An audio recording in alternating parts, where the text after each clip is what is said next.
A Rockstar não é uma daquelas empresas que você precisa fazer uma introdução pra você saber realmente quem que ela é. Durante os últimos anos eles vêm lançando pedrada atrás de pedrada no mundo dos jogos, e eu sou uma pessoa muito familiar com os jogos da Rockstar, porque eles fazem parte da minha vida basicamente ela inteira, assim. Eu sempre joguei jogos da Rockstar, eu sempre tive muito perto, eu sempre gostei muito deles. Eu sou muito familiar com os jogos da Rockstar, eu sempre tive muito perto deles, mas eu nunca conseguia contar e apontar exatamente o que me fazia gostar tanto deles e o que fazia eles serem tão especiais pra mim. Obviamente é porque são jogos muito bons, mas você consegue claramente diferenciar quando é um jogo que tá sendo feito pela Rockstar ou quando um jogo é inspirado diretamente pela Rockstar, todo o resto, e eu acho que isso tem muito a ver com algo que eu apelidei carinhosamente de a fórmula Rockstar. A Rockstar é uma empresa que tem muita coisa que a gente pode discutir, muita coisa para se falar sobre, porque ao mesmo tempo que ela é a Rockstar da Take-Two, que já fez muita coisa que a gente deveria questionar se ela é realmente uma empresa que deve o nosso respeito, tendo em vista que hoje ela não é tão conhecida por ser aquela empresa da hora que todo mundo gostava, mas mesmo assim, ela também é a Rockstar que criou GTA.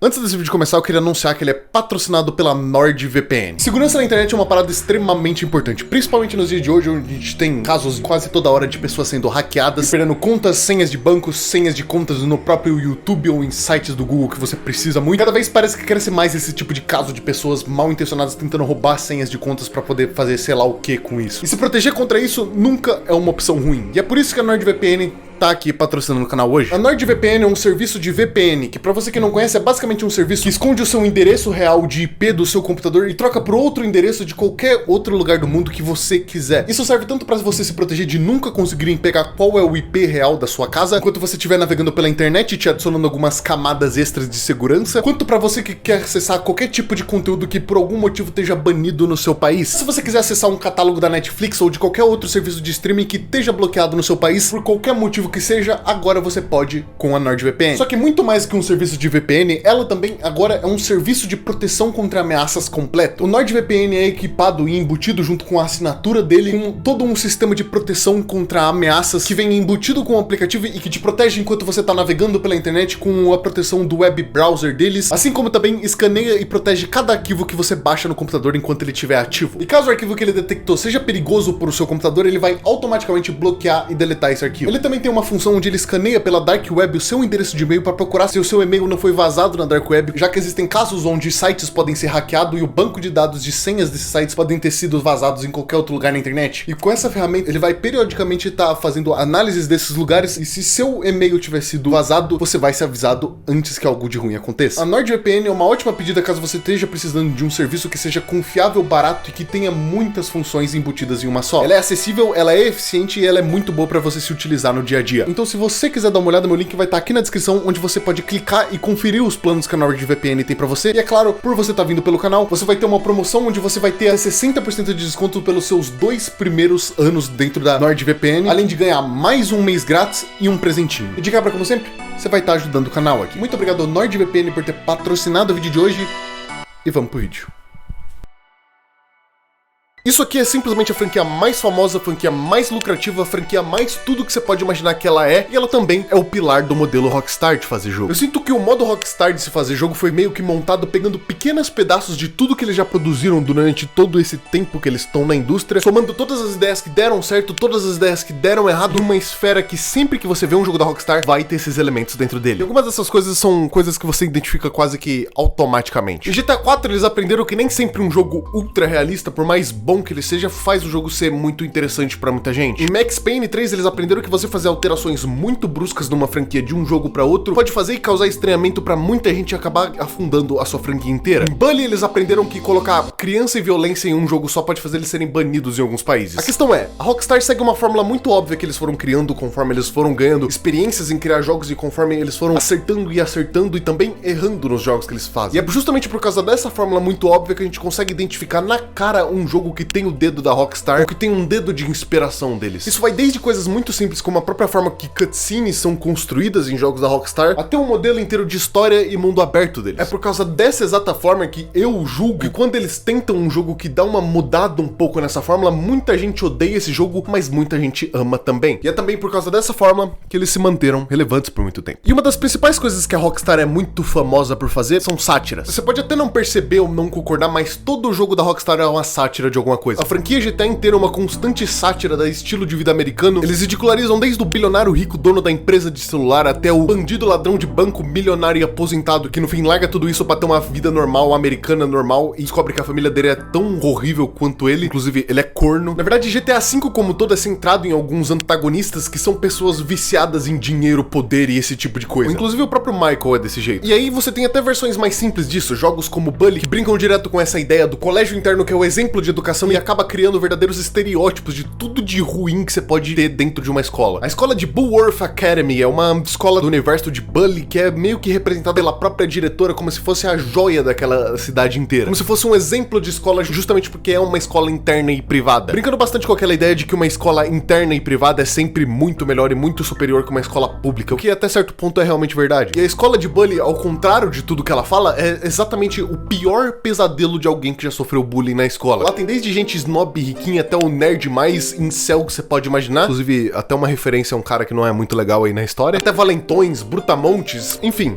você entendeu. Mas voltando a GTA V é o jogo dizer que é um jogo sobre você ceder ao sistema dele ou você tentar ir contra ele a todo jeito que seja. E isso reflete muito bem como os três protagonistas funcionam. O Trevor é completamente o antissistema, o Michael é aquele que usa do sistema pra tentar subir e ficar mais forte, e o Franklin é o meio termo entre os dois, que ou pode pisar pra um lado ou pode pesar pro outro. Mas eles não são só essas coisas ruins que tem no mundo. Tudo que tem em Los Santos, todas as pessoas, personagens e tudo que pesa naquela cidade é tão ruim, tão arrombado, tão horrível quanto os antagonistas e os protagonistas. E toda a forma como eles criam esse mundo pra satirizar esse tipo de coisa é uma das características mais legais da série GTA. Eu tenho minhas ressalvas contra GTA V, eu acho que de todos os GTAs que já saíram até aí, em questão de história, ele é o mais fraquinho que tem, mas olhando de uma forma mais aberta, eu consigo ver o porquê que as pessoas gostam dele. Ele é divertido, ele tem essa dinâmica entre os três protagonistas principais que funciona muito bem, mas o motivo do porquê GTA V é um bom jogo, e eu acredito que seja um bom jogo, não tem nada a ver com a história dele, porque vamos ser sinceros, quase ninguém jogou GTA V para jogar pela história, pelo menos não primeiramente. GTA sempre foi esse jogo que você comprava pra jogar e fazer qualquer coisa menos jogar a história dele de verdade. O GTA V com o GTA Online que o diga com esse ecossistema que quase te empurrava a embarcar nessa jornada de você e seu personagem do GTA Online, ao invés do seu personagem pré-feito da história do jogo. O modo online do GTA é, entre aspas, um dos modos multiplayers mais geniais que já foram feitos nos últimos 10 anos, justamente porque ele pega toda essa parada do caos do GTA, de você entrar no jogo e de você sempre ter jogado o jogo pra você poder destruir, causar o caos, matar pessoas e tudo mais, e transforma isso em um modo multiplayer online, onde você pode fazer isso com seu próprio personagem, trabalhar pra poder fomentar isso. Não é à toa que o modo inteiro gira em torno de você fazer dinheiro, comprar armas, fazer mais dinheiro, comprar carros com armas e simplesmente sair pelas ruas de Los Santos destruindo e causando todo tipo de caos e irritação nos seus amigos players que estão nessa mesma sessão, e foda-se a diversão das outras pessoas que estão na sessão. Por mais que eu ache toda essa parte do online de ficar puxando as pessoas a serem sempre muito agressivas e toda a necessidade do jogo de puxar o jogador a tentar fazer a vida do outro cada vez mais miserável, um lixo, é difícil de não se dizer que isso é exatamente a experiência de se jogar GTA. Todo mundo que lembra a primeira vez que jogou GTA sempre lembra de estar fazendo qualquer outra coisa menos as próprias missões do jogo. Isso porque não sabiam que tinham missões, ou porque já entrou com essa mentalidade de você ir entrar dentro desse jogo pra causar o caos mesmo, pra pegar um carro e sair atropelando os outros, apostando corrida. Todo mundo que já jogou algum jogo da saga GTA lembra de fazer qualquer outra coisa menos completar a história dele. Isso era muito potencializado pelos próprios cheats dentro do jogo. Você poderia spawnar um tanque de guerra e sair explodindo tudo pela Los Santos, como se tudo aquilo fosse um playground pra você brincar. E isso era uma coisa tão icônica nessa franquia, porque todos eles você poderia fazer essa exata mesma coisa. E além disso, dava pra fazer muito mais. É como se esse jogo pegasse todo esse sentimento que ele pode ser feito e gritasse pra você, por favor, me explode com tudo que você tem. E, querendo ou não, quando você olha pra jogos sobre cidades que tem toda essa parada de liberdade, de você poder brincar e causar o caos o máximo que você puder dentro do jogo, você lembra de GTA, porque eles são os mestres em criar esse tipo de experiência. Eles, querendo ou não, dominaram a arte de extrair o pior ser humano possível de você e fazer você descontar isso em NPCs. É difícil de não se considerar isso parte da fórmula Rockstar, porque parece que todo jogo deles tem essa mínima coisa de você sempre poder quebrar as regras, e isso é uma parada muito legal. Eu não acho os mundos que a Rockstar cria os mais interessantes que se tem, principalmente pra você fazer coisas. Na maioria do que eu lembro das minhas experiências jogando os jogos do GTA, todas as atividades que você poderia fazer extra esse tipo de coisa eram bem esquecidas inesquecíveis e meio chatinhas, sabe? Eu lembro de uma ou outra missão de você se andar de trem ou você carregar um caminhão no GTA San Andreas, mas tudo isso eu sempre achei muito chato. Por mais que sempre teve por lá. Por mais que essas coisas sejam chatas, os fatos delas estarem ali adicionam um peso a mais nos mundos que a Rockstar cria. Porque o jogo te dá a liberdade de você não querer ir atrás de correr das missões deles. Mas quando você definitivamente vai atrás das missões deles, você tá com vontade e aí você encontra uma puta de uma boa história.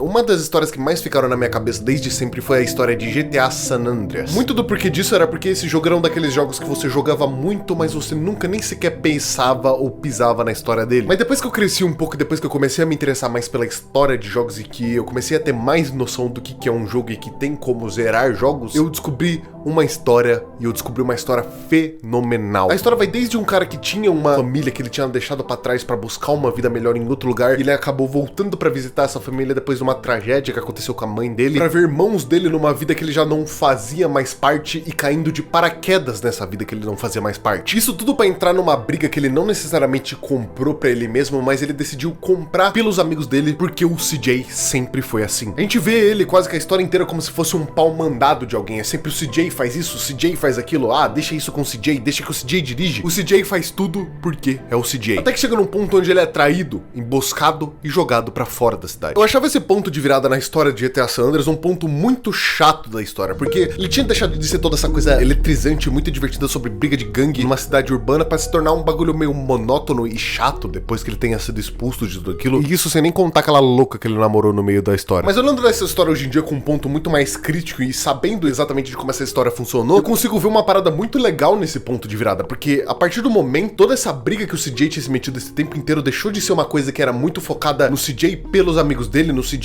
fazendo isso pela família dele, porque ele se meteu nisso no meio do nada, pra ser uma parada muito pessoal, que agora mexeram não só com os amigos dele, como mexeram com ele também. E o pior é que quem extraiu o CJ, os irmãos dele, foi um deles, foi o Big Smoke, que é o que leva a gente a praticamente um novo CJ daqui pra frente, um CJ que vai se desdobrar não pra fazer as coisas pelos outros, porque ele quer ajudar os outros, mas fazer as coisas porque tem que ser feito pra ele conseguir pegar de volta o que é dele. E uma parada que potencializa isso muito é justamente como San Andreas é construída. A gente sabe que a distância de uma cidade pra outra é muito menor do que parece, mas você vê o CJ passando de uma cidade pra outra, é quase como se ele estivesse trocando de país e planejando tudo por trás dos panos pra chegar na hora e ele atacar com tudo que ele tem. As missões vão progredindo e ficando cada vez mais complexas, eles sempre vão cutucando um peixe maior e mexendo com cada vez mais pra conseguir mais poder pra voltar pro tudo normal. Começam a mexer com mafiosos, com um exército americano, com donos de cassino e tudo isso pra resolver as contas de novo em Los Santos. O CJ consegue recuperar o poder da gangue dele, consegue se livrar do Tenpenny, assim como também do Big Smoke por ter traído ele. E assim fecha o arco de história de GTA San Andreas.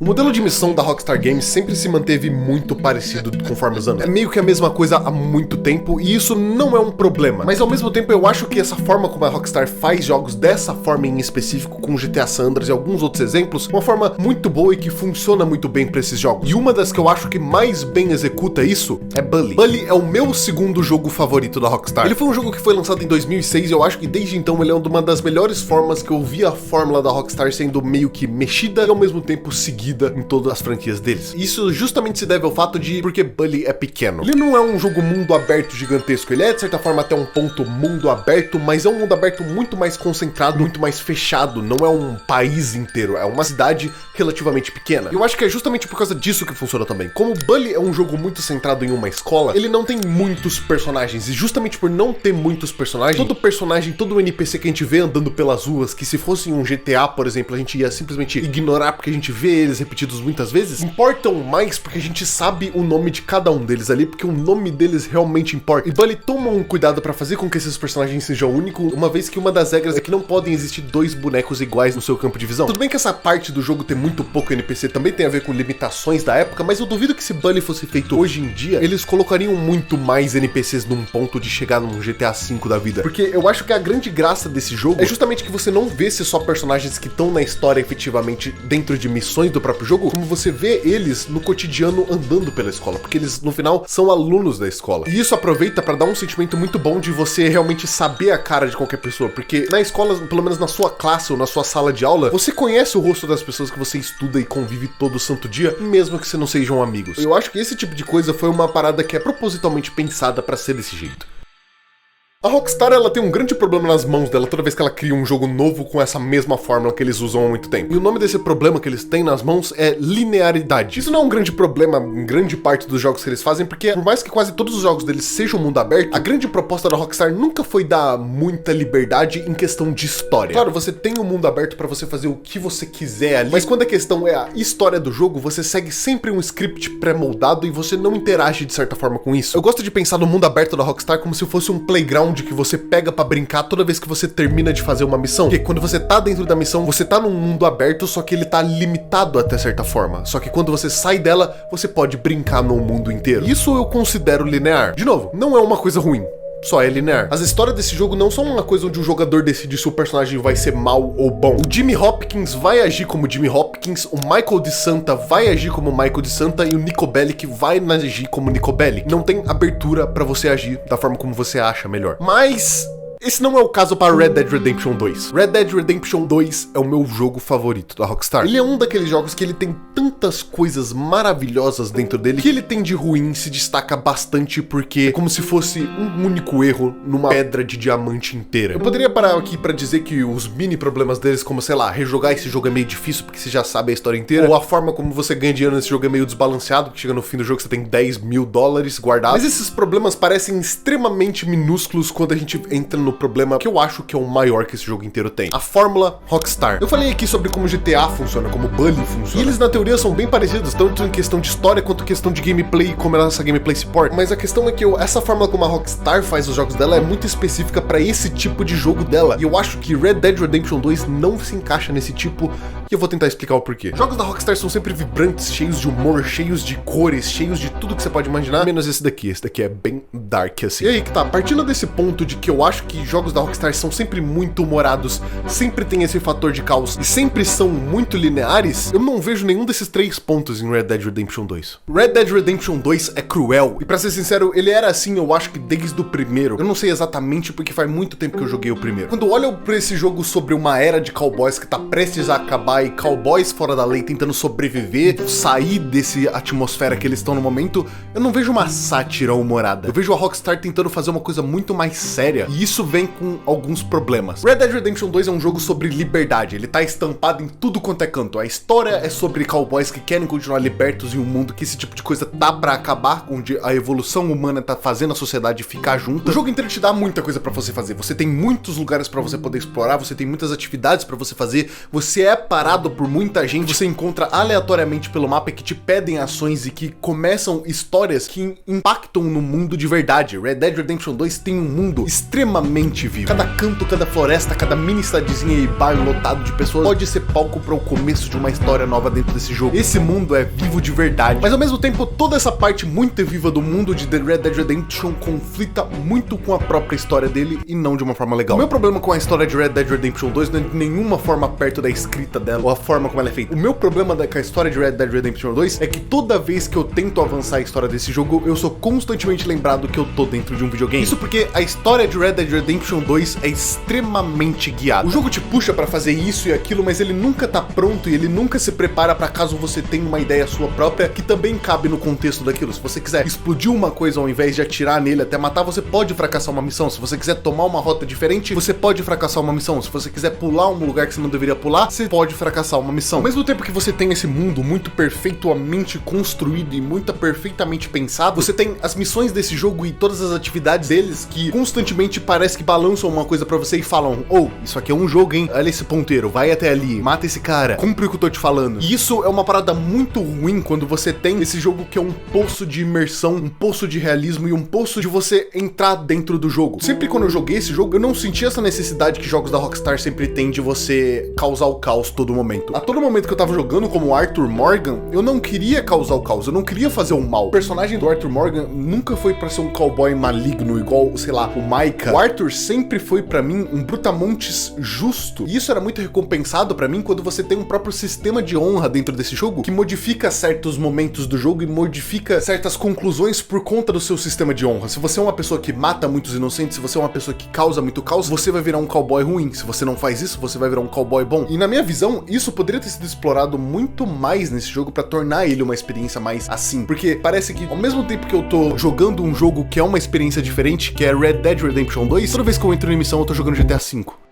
A Rockstar é uma empresa de jogo que fez muita coisa muito incrível e muito fenomenal nesses anos todos que eles estão na indústria. Red Dead Redemption 2 segue pra mim sendo uma das paradas mais diferentes que eles fizeram durante muito tempo. Ela parece que conseguiu encontrar sucesso em fazer alguma coisa diferente, mesclando isso com coisas que ela já faz há muito tempo, porque Max Payne 3 era o extremo diferente. Red Dead Redemption 2 não é o extremo diferente. E agora pro futuro dessa empresa e pro futuro de, no caso, GTA 6, que tá pra sair há alguns anos, a gente vai ter que pensar e descobrir se a Rockstar vai de novo tentar inovar e mexer nessa fórmula deles que eles mexeram há muito tempo, como eles mexeram em Red Dead Redemption 2, ou se eles vão manter a mesma coisa. Muito obrigado por ter assistido até aqui, muito obrigado aos membros que ajudam esse canal a se manter financeiramente todo esse tempo. Se você gostou desse vídeo, não esquece de deixar seu like e se inscrever, que isso me ajuda demais aqui a continuar produzindo esse tipo de conteúdo. Se você gostou, tem esse vídeo aqui que você pode dar uma olhada também, que ele é um vídeo muito legal, e eu acho que eu te vejo outro dia. Tchau.